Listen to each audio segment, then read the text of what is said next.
Hello students, FC coaching classes में आप सभी का स्वागत है। आज इस वीडियो में हम हरियाणा बोर्ड का जो केमिस्ट्री का ऑफिशियल सैंपल पेपर है उसके सेक्शन बी को सोल्व करेंगे। सेक्शन ए हम कंप्लीट सोल्व कर चुके हैं, तो सेक्शन बी में हमारे पास क्वेश्चन नंबर 19 है। इसमें दो पार्ट्स दे रखे हैं। फर्स्ट पार्ट भी हमारे पास 1 नंबर का है, सेकेंड पार्ट भी हमारे पास 1 नंबर का है। टोटल क्वेश्चन 2 नंबर का है। तो ऐसे आप देखते हैं कि फर्स्ट क्वेश्चन में क्या पूछा है हमसे। फर्स्ट क्वेश्चन में पूछा है aniline does not undergo Friedel craft reaction, कि जो हमारे पास फ्रीडल क्राफ्ट रिएक्शन होती है, दो टाइप की, फ्रीडल क्राफ्ट एल्काइलेशन और फ्रीडल क्राफ्ट एसाइलेशन।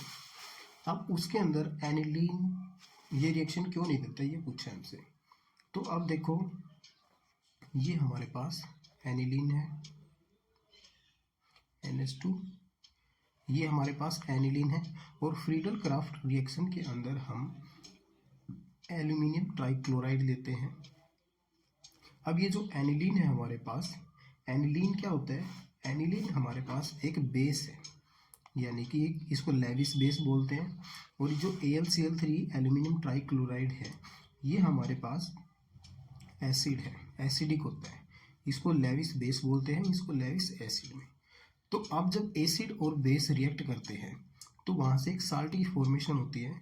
जैसे हम यहाँ पे बनाएं, जो साल्ट यहाँ पे बनेगा, एनिलीन था, इसके ऊपर NH2 और AlCl3। हमारे पास नाइट्रोजन के ऊपर आएगा पॉजिटिव चार्ज और एल्यूमिनियम ये इधर हमारे पास इसके ऊपर आ जाएगा नेगेटिव। तो ये जो नाइट्रोजन के ऊपर पॉजिटिव पार्ट आ गया, इस पॉजिटिव पार्ट आने की वजह से ये जो हमारा है रिएक्शन नहीं देगा। कौन सी रिएक्शन नहीं देगा? Electrophilic substitution reaction. इसमें हमें आंसर क्या लिखना है, ये तो हमें समझाने के लिए बताया। अब देखो इसमें हमें आंसर क्या लिखना है कि जो AlCl3 है, AlCl3 is a Lewis acid. वैसे तो 1 मार्क्स का ही है, हमें लिखना है ये लेविस एसिड है। और जो हमारा एनिलीन है, एनिलीन क्या है? इज ए लेविस बेस, ये लेविस बेस है। और जब ये रिएक्ट करेंगे and when they react salt is formed। जब ये दोनों मिलेंगे तो साल्ट की फॉर्मेशन होगी, साल्ट इज फॉर्म्ड। और जब साल्ट बना है इन दोनों के मिलने से, तो उस साल्ट के अंदर क्या हुआ है? नाइट्रोजन के ऊपर आ गया पॉजिटिव चार्ज। ठीक है, तो हम लिखेंगे positive charge appear on nitrogen. Nitrogen atom के ऊपर क्या आ गया? पॉजिटिव चार्ज आ गया। अब इसकी वजह से due to which it does not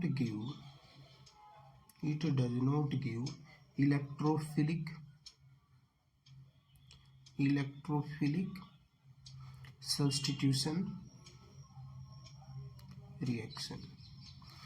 इसलिए ये जो साल्ट बना है हमारे पास, ये क्या नहीं देगा? इलेक्ट्रोफिलिक सब्स्टिट्यूशन रिएक्शन नहीं देगा।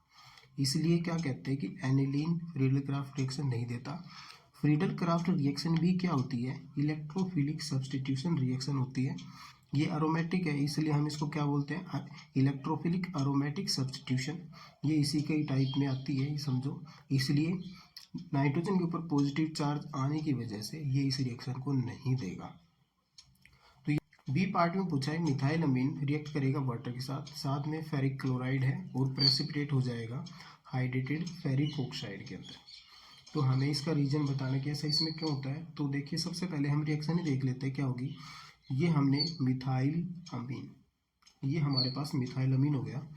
इसकी वाटर के साथ रिएक्शन करनी है। हमने यहाँ पे वाटर को इस तरीके से लिखा है कि वाटर क्या देता है? एक H पॉजिटिव, OH नेगेटिव। तो हमने इसको ओपन करके लिखा है, जब ये रिएक्ट करेगा मिथाइल अमीन के साथ तो वो क्या करेगा? NH3 पॉजिटिव और OH नेगेटिव।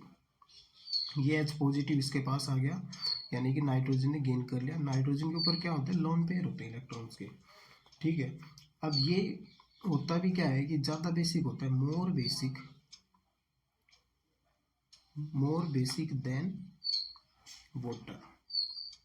मिथाइल अमीन क्या है? ज़्यादा बेसिक है वाटर से। क्यों? इन लोन पेयर की वजह से। ठीक है। अब इसके ऊपर पॉजिटिव चार्ज आ गया नाइट्रोजन के ऊपर और ये हमारा OH हाइड्रोक्साइड आयन बन गया।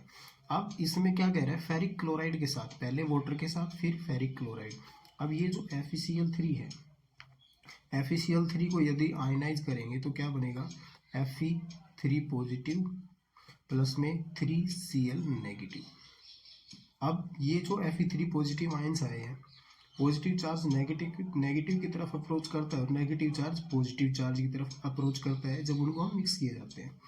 तो अब यहाँ पे हमारे पास कुछ ऐसे रिएक्शन होगा, Fe3 पॉजिटिव आयन है वो हाइड्रोक्साइड आयन की तरफ अट्रैक्ट होकर यानी कि उससे रिएक्ट करेगा और हमारे पास बनेगा फेरिक हाइड्रोक्साइड FeOH3। थोड़ा सा इसको बैलेंस कर लेते हैं, 2 और ये 6, या फिर इसमें FeO फेरिक हाइड्रोक्साइड, और या फिर हम इसको ऐसे ओपन करके लिख सकते हैं Fe2O3 इंटू में 3H2। इन दोनों तरीक़ों से लिखा जाता है। तो ये हमारे पास इसका रिएक्शन था और ये जो बना है ये हमारे पास कैसे कलर की पीपीटी आएंगी, ब्राउन कलर, ब्राउन पीपीटी यानी कि ब्राउन प्रेसिपिटेट बना है। अब इसमें पूछा ये था कि मिथाइल अमीन वाटर से रिएक्ट करने के बाद फेरिक हाइड्रोक्साइड के पीपीटी क्यों बनाए हैं। तो ये तो हमारी रिएक्शन हो गई। वैसे तो 1 मार्क्स का है, हमें इतना ज़्यादा लिखना नहीं है, हमें सिर्फ स्ट्रेट फॉरवर्ड इसका आंसर देना है और वो आंसर हम बता रहे हैं due to plus I effect, due to plus I यानी प्लस इंडक्टिव इफेक्ट ऑफ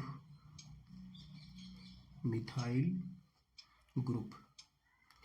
जो ये क्या होता है, मिथाइल ग्रुप, मिथाइल अमीन के अंदर मिथाइल ग्रुप था, ये प्लस आई यानी कि प्लस इंडक्टिव इफेक्ट शो करता है, इसकी वजह से ये सब कुछ हुआ है। ठीक है, इसकी वजह से ये क्या है, प्लस इंडक्टिव इफेक्ट शो कर रहा है, इसलिए क्या है, इस methyl group due to plus I effect of methyl group, और इसकी वजह से क्या हो जाएगा, अमीन इज मोर बेसिक, अमीन क्या हो जाएगा आपका, ज़्यादा बेसिक हो जाएगा। तो हमारा आंसर इसका यही है जो हमें लिखना है। वैसे समझाने के लिए हमने रिएक्शन बताया है कैसे होगा, कैसे आयनाइज होगा वाटर में, इन आयंस का रिएक्शन कैसे होगा और हमारे प्रोडक्ट क्या बनेंगे। हमारा फाइनल आंसर जो हमने बताया है due to plus inductive effect of methyl group, हमारा ये मिथाइलामीन क्या हो जाएगा, ज़्यादा बेसिक। तो सीधा सा आंसर यहाँ भी ये भी लिख सकते थे कि ये मिथाइलामीन है, ज़्यादा बेसिक है, इस वजह से ये क्या करेगा, इस यहाँ से H पॉजिटिव लेगा। अब इसने H पॉजिटिव लिया है तो पॉजिटिव चार्ज आ जाएगा और ये जो हाइड्रोक्साइड आयन बन गया ये Fe के साथ रिएक्ट करके हाइड्रोक्साइड आयन बनाएगा, हाइड्रोक्साइड बनाएगा। तो चलिए अब देखते हैं हमारे पास क्वेश्चन नंबर 20। क्वेश्चन नंबर 20 में हमें एक एल्केन दे रखा है, उसका फॉर्मूला दिया है C5H12। आइसोमरिक यानी कि फॉर्मूला सेम रखना है, आइसोमर्स होते हैं जिन्हें फॉर्मूला सेम लेकिन डिफरेंट स्ट्रक्चर बना सकते हैं। अब हमें इसमें कह रहा है कि आइडेंटिफाई द वन, इसका ऐसा आइसोमर आइडेंटिफाई करना है जिसका यदि हम एक बार क्लोरीनेशन करवाएं तो एक सिंगल मोनोक्लोराइड बने, यानी कि सिंगल प्रोडक्ट जिसमें एक क्लोरीन लगा हुआ हो। तो इसके अंदर ये कंडीशन होती है कि यदि हमें सिंगल मोनोक्लोराइड बनाना है तो उसके अंदर सारे के सारे हाइड्रोजन क्या होने चाहिए, ऑल हाइड्रोजन आर सेम, सभी हाइड्रोजन सेम होने चाहिए। अब सारे हाइड्रोजन सेम कब होंगे, जब हम इसका क्या बनाएंगे, ऐसा स्ट्रक्चर बनाएंगे,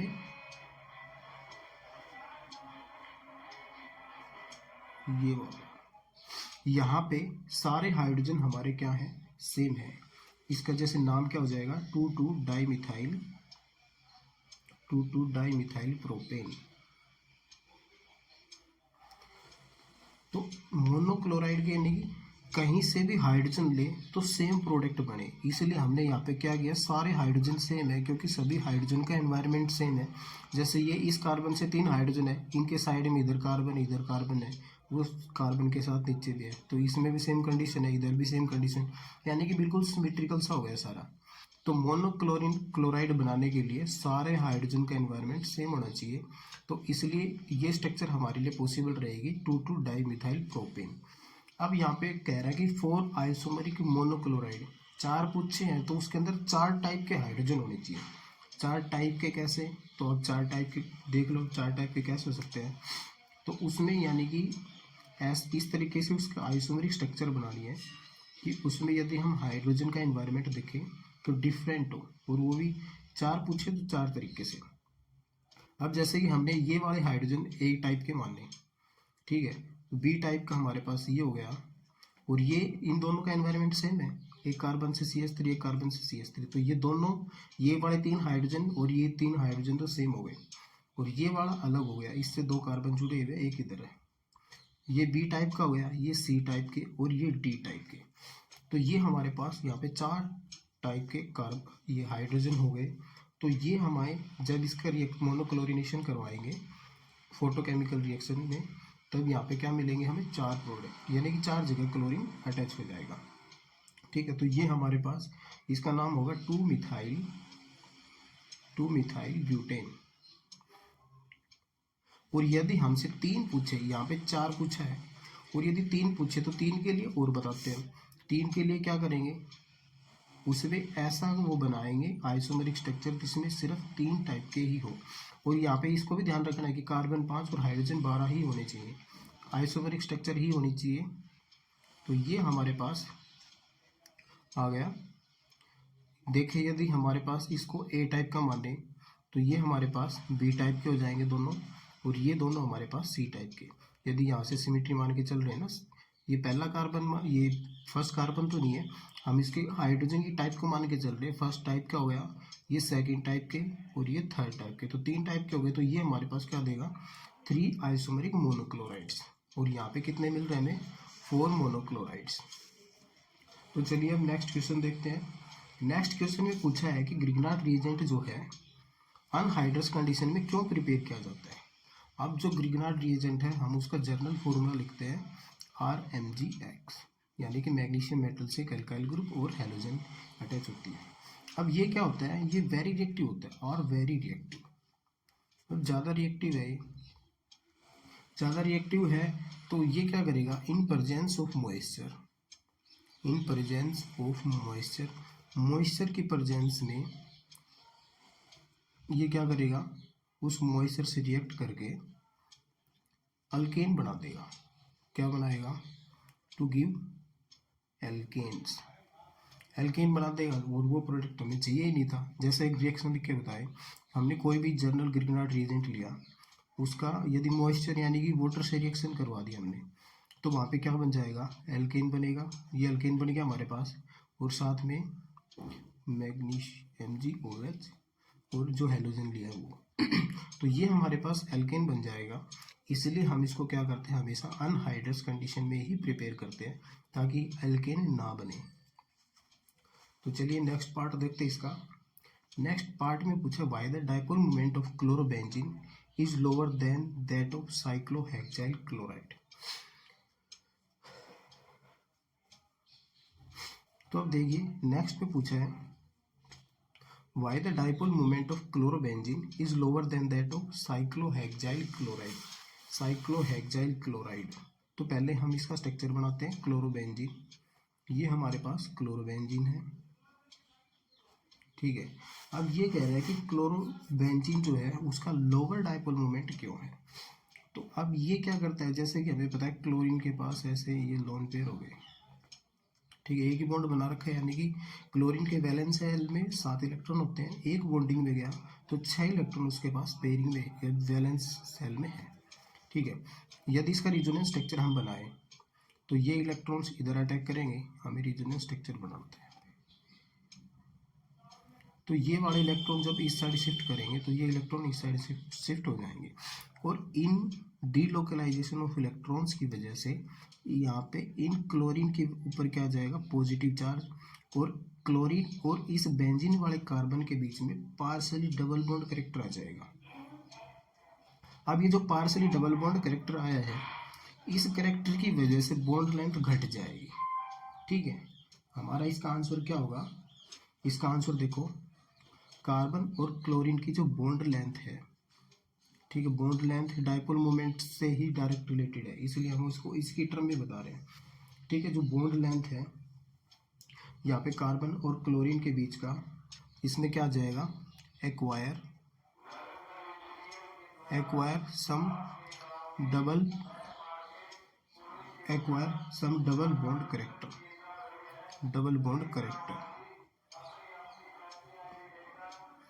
carbon chlorine bond length acquire some double bond character. अब डबल बॉन्ड करेक्टर आने से हुआ क्या, due to delocalization. Double bond character कैसे आया, due to delocalization of electron. ठीक है, due to delocalization of electron. Delocalization of electron की वजह से ऐसा हुआ है, जो कि कहाँ पे थे, क्लोरीन के ऊपर, और इस वजह से क्या हो गई, उसकी बॉन्ड लेंथ घट गई। सो बॉन्ड लेंथ डिक्रीज, और बॉन्ड लेंथ घट गई तो सीधा से सीधा क्या है, उसका डाइपोल मोमेंट भी कम हो गया।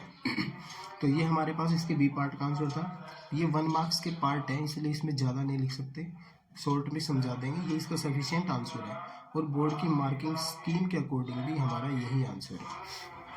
अब नेक्स्ट क्वेश्चन देखते हैं, क्वेश्चन नंबर 21।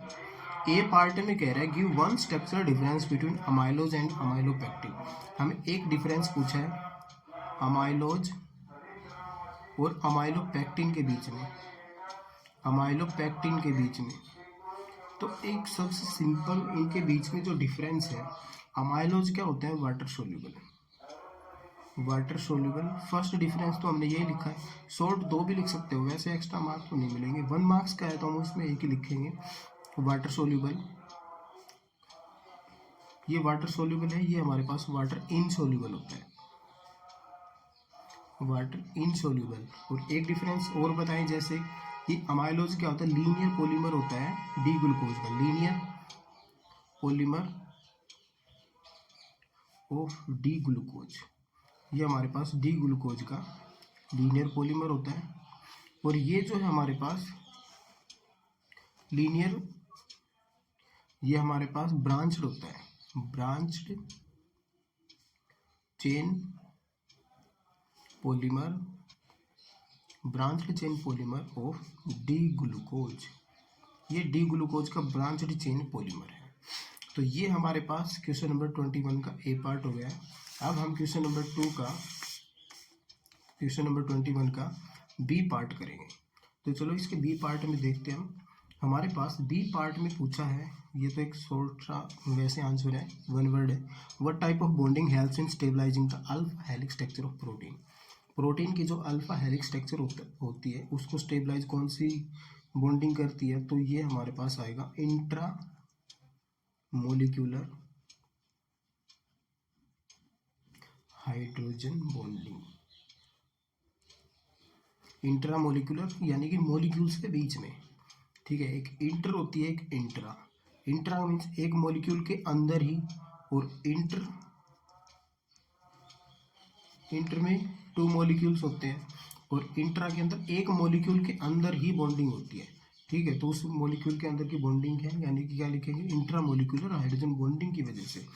अब आगे क्वेश्चन पूछा है draw all the isomers, geometrical हो चाहे ऑप्टिकल, हमें दोनों ही बनाने हैं, और उसके लिए हमें एक एग्जांपल दिया कोऑर्डिनेशन कंपाउंड का, COCl2, ये कोबाल्ट है हमारे पास, छोटा आएगा, En2 पॉजिटिव इसके ऊपर चार्ज है। तो चलिए पहले हम इसके ज्योमेट्रिकल आइसोमर्स बना लेते हैं। ज्योमेट्रिकल आइसोमर्स 2 टाइप के होते हैं, सिस और ट्रांस। सिस के अंदर क्या होता है, अपोजिट डायरेक्शन में नहीं आनी चाहिए, यानी कि सेम साइड में सेम लिगेंड होने चाहिए, और ट्रांस में क्या होता है, सेम लिगेंड्स अपोजिट डायरेक्शन में। तो जैसे कि हमने सेंट्रल मेटल एटम, उसके सेम साइड में क्या कर लेते हैं हम, सेम लिगेंड बना लेते हैं, तो वो हमारे पास क्या हो जाएगा, सिस। ये हमारे पास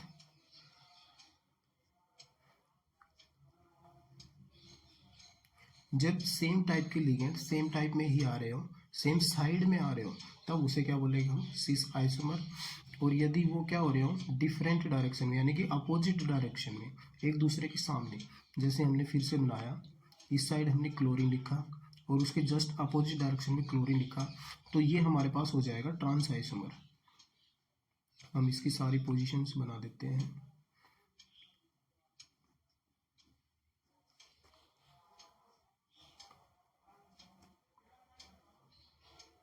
तो ये EN वाले हमारे पास अपोजिट डायरेक्शन में आएगी। इथाइलिन डायमीन ये हमारे पास बाइडेंटेट लिगेंड होता है, दो साइड से अटैच होगा। और ये क्लोरीन मोनोडेंटेट लिगेंड है, तो ये हमारे पास सिस हो गया और ये हमारे पास ट्रांस आइसोमर हो गया। अब इसके बाद हम ऑप्टिकल बना देते हैं। ऑप्टिकल में हमारे पास दो डेक्स्ट्रो और लीवो रोटेटरी आते हैं। तो डेक्स्ट्रो में देखेंगे इनसे थोड़ा सा अपोजिट कॉन्सेप्ट है, वो इनकी मिरर इमेजेस होती हैं। उनमें क्या होता है कि मिरर बीच में लगा के फिर उनकी इमेज को उन्हीं के रेस्पेक्ट में बनाते हैं। जैसे कि हम यहाँ पे बना रहे हैं, हमने कोबाल्ट लिया सेंट्रल मेटल एटम, और जो इसके जैसे कि मोनोडेंटेट लिगेंड है क्लोरीन हमने एक साइड बना लिए, और ये इसकी जो पहले 6 साइड बना लेंगे, फिर उनको आसानी से जब ऐसे लिगेंड से अटैच करते हैं तो उसमें ईजी हो जाता है, आसानी से हम उनको रिप्रेजेंट कर पाते हैं। तो ये हमारे पास जो इस तरीके से है, यानी कि एक साइड में जा रहे हैं, तो इसको हम बोलेंगे डेक्स्ट्रो। डेक्स्ट्रो से ना लिख के तो हम इसको प्लस भी लिख सकते हैं, ठीक है। और जो इसकी मिरर इमेज बनेगी, जो इसके ऊपर नॉन सुपर इम्पोजिबल होगी, ठीक है, वो हमारे पास क्या हो जाएगी, लीवो। तो इसमें पहले हम इसकी 6 पोजीशन बना रहे हैं। ये 6 पोजीशन हो गई। इसका मिरर इमेज क्या बनेगा, ये हमारे पास आ गया इथाइलिन डाइअमीन, जो बाइडेंटेट लिगेंड है उसको रिप्रेजेंट कर दिया। तो ये हमारे पास इसका मिरर इमेज बना, ये हमारे पास क्या रहेगा, लीवो, यानी कि नेगेटिव सिंबल से लिखेंगे। तो ये हमारे पास जो कोऑर्डिनेशन कॉम्प्लेक्स दिया था उसके, और इनके ऊपर पॉजिटिव चार्ज भी है, तो इस कॉम्प्लेक्स के ऊपर ऐसे पॉजिटिव चार्ज भी लगा देंगे ऐसे करके। ये कॉम्प्लेक्स के ऊपर पॉजिटिव चार्ज था, पॉजिटिव चार्ज इसके ऊपर शो करेंगे। तो ये हमारे पास इसके आइसोमेरिक स्ट्रक्चर्स हो गई, डिफरेंट स्ट्रक्चर्स हैं जो कोऑर्डिनेशन कंपाउंड हमें गिवन था। अब आगे एक न्यूमेरिकल दे रखा है 2 मार्क्स में, तो चलिए न्यूमेरिकल देखते हैं। इसमें हमें पूछा है how many electrons flow through a metallic wire in A current of 0.5 ampere. अब हमें इसके लिए फॉर्मूला होता है Q = IT, ठीक है। I ये करंट हो गया, T टाइम, 4 आवर्स दे रखे हमें, आवर्स दे रखे हैं। आवर्स में तो कर नहीं सकते हम उसको, कुलाम्स यानी कि उसकी छोटी यूनिट में लेंगे। तो पहले तो हमें अमाउंट ऑफ करंट निकालना है। अमाउंट 0.5 एम्पियर दे रखा है, इलेक्ट्रॉन्स का फ्लो निकालना है, तो उसके लिए फॉर्मूला यूज कर लिया। अब हमें करंट कितना दे रखा है, 0.5 एम्पियर। अब टाइम तो दे रखा है 4 आवर्स। 4 आवर्स को हम सेकंड में कन्वर्ट कर लेंगे। 4 घंटे में 60 मिनट, 1 घंटे में 60 मिनट, 1 मिनट में 60 सेकंड। तो इसका जो पॉइंट हटा के 10 नीचे आ जाएगा, 10 को इससे काट देंगे, 5 2 उधर हो जाएगा, 36 7200। तो ये हमारे पास आ जाएगा आंसर फाइनल 7200 गुलाम। तो ये हमारे पास Q की वैल्यू आ गई। लेकिन अभी हमें कितना निकालना है, हाउ मैनी इलेक्ट्रॉन्स। तो इलेक्ट्रॉन्स निकालने के लिए इसको अवोगाड्रो नंबर से मल्टीप्लाई भी करना पड़ेगा। और 1 फैराडे की हमारी वैल्यू होती है 96500। ये बिल्कुल एग्जैक्ट वैल्यू नहीं है, इसको हम अप्रोक्स में लेते हैं। अप्रोक्स में इसलिए लेते हैं ताकि कैलकुलेशन हमारी ईजी हो जाए। तो अब हम यहाँ पे देखते हैं कि जो 96500 यानी कि 1 फैराडे के लिए हम एक अवोगाड्रो नंबर की वैल्यू तक लेंगे कि 96500 गुलाम के अंदर 1 फैराड, एक अवोगाड्रो नंबर जितनी वैल्यू करती है। लेकिन यहाँ पे कितने आए हमारे पास, 7200। तो 7200 गुलाम के लिए कितना हो जाएगा, ये उस अपॉन में चला जाएगा, इसके साथ मल्टीप्लाई कर देंगे अवोगाड्रो नंबर को, और हमारे पास 96500 नीचे आ जाएगा। सोल्व कर लेते हैं इसको, आपके 00 नीचे आएगा। तो इसको सोल्व करने के बाद हमारे पास फाइनल आंसर आएगा 4.49 × 10⁻22 इलेक्ट्रॉन्स। हमें नंबर ऑफ इलेक्ट्रॉन्स निकालने थे, हाउ मैनी इलेक्ट्रॉन्स। तो ये हमारे पास इलेक्ट्रॉन्स का अमाउंट आ गया। कितनी अमाउंट के इलेक्ट्रॉन 4 घंटे में जब इतना करंट पास करते हैं तो एक वायर से पास होते हैं। अब हमारे पास नेक्स्ट जो 2 छोटी डेफिनेशन दे रखी है कि एजोट्रोपिक मिक्सचर क्या होता है और आइसोटोनिक सॉल्यूशन क्या होता है। तो एजोट्रोपिक मिक्सचर एक ऐसा मिक्सचर होता है, उसके अंदर हम ऐसे 2 सॉल्यूशन मिक्स कर देते हैं कि मिक्स करने के बाद हम उनको बॉईल करके सेपरेट ना कर पाए। यानी कि जब एक बार उनको मिक्स कर दिया तो फिर हम उनको बॉईल करने के बाद भी डिफ्रेंशिएट नहीं कर सकते, यानी कि बॉईल होंगे तो एक ही टेम्परेचर पे फिर वो बॉईल होंगे। तो अब हम लिखते हैं यहाँ पे, जैसे कि हमारे पास एज़ोट्रोपिक मिक्सचर क्या होते हैं, it is a type of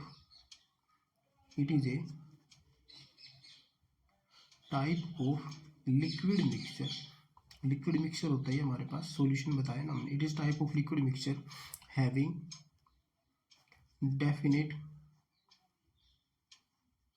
composition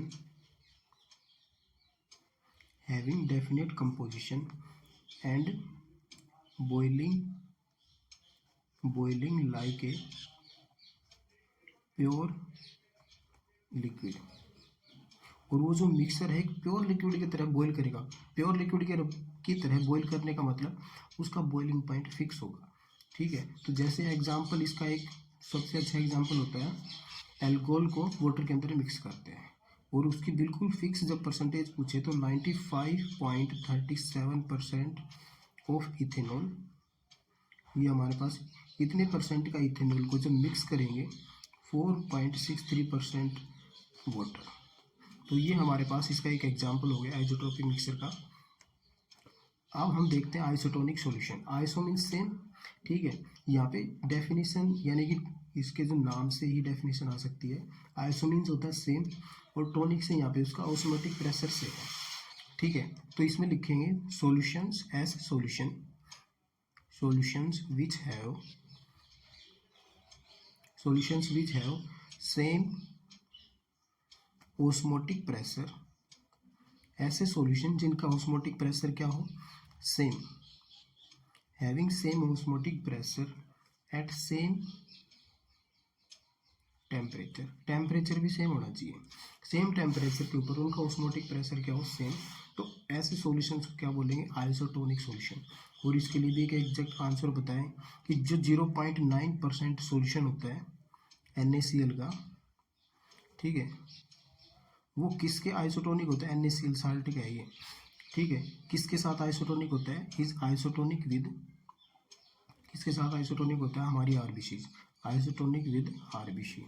जो हमारी रेड ब्लड सेल्स की कंसंट्रेशन होती है और इनकी कंसंट्रेशन सेम होती है। यदि इससे ज़्यादा या कम लेते हैं तो सेल, ये जो आरबीसी या तो स्वेल करेंगी या फिर क्या हो जाएंगे, श्रिंक कर जाएंगे, यदि कंसंट्रेशन इससे कम या ज़्यादा होगी।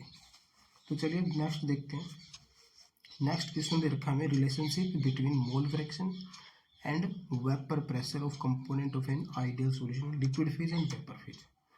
ये क्वेश्चन तो 2 मार्क्स में दे रखा है, लेकिन ये छोटा क्वेश्चन नहीं है, इससे वीडियो लेंथी हो जाएगी, तो इसको अलग से एक वीडियो बना के सोल्व करेंगे। कम से कम 10-15 मिनट का है ये डेरिवेशन, इसको पूरा एक्सप्लेन करना पड़ेगा। तो यहाँ पे हम सिर्फ इसका रिलेशन लिख दे रहे हैं। रिलेशनशिप इसमें क्या आता है, जब टोटल रिलेशनशिप निकालेंगे, partial pressure of pure component 1 minus chi A, mole fraction of component A, plus में प्योर कंपोनेंट इनटू में चाई ए। तो ये हमारे पास इसका जो रिलेशनशिप होता है, वैसे हम इसको ड्राइव करके दिखाएंगे पूरा, इसके लिए एक सेपरेट वीडियो बनाएंगे। अब देखिए क्वेश्चन नंबर 25, इसमें पूछा है what is the effect of adding a catalyst on activation energy. अब हमें पता है किसी भी रिएक्शन के अंदर यदि एक्टिवेशन एनर्जी ज़्यादा है तो वो रिएक्शन हमारे पास क्या हो जाएगी, स्लो, ठीक है। और यदि कैटलिस्ट करता क्या है, कैटलिस्ट उस एक्टिवेशन एनर्जी को ही डिक्रीज कर देता है, ठीक है। कैटलिस्ट क्या करता है, एक्टिवेशन एनर्जी को कम कर देगा तो रिएक्शन जल्दी स्टार्ट हो जाएगी और रिएक्शन क्या हो जाएगी, फास्ट हो जाएगी। तो हमारे फर्स्ट पार्ट का आंसर हो जाएगा, ये क्या करता है, एक्टिवेशन एनर्जी को जो हमारे कैटलिस्ट होते हैं डिक्रीज करते हैं या अल्टर कर देते हैं और उसको अल्टरनेट पाथवे प्रोवाइड करते हैं, कौन, हमारे कैटलिस्ट किसी भी रिएक्शन के अंदर। एक्टिवेशन एनर्जी क्या हो जाएगी, डिक्रीज हो जाएगी। और सेकंड पार्ट में गिव्स फ्री एनर्जी के ऊपर तो ये डिपेंड ही नहीं करता है, यानी कि इससे कोई लेना देना ही नहीं होता है, नो इफेक्ट। फ्री एनर्जीज को हमारे कैटलिस्ट किसी भी तरीके से चेंज नहीं करते हैं। तो इसके ये बिल्कुल शॉर्ट के आंसर थे हमारे 1 मार्क्स के। तो ये हमारा सेक्शन बी कंप्लीट हो गया है। Thanks for watching.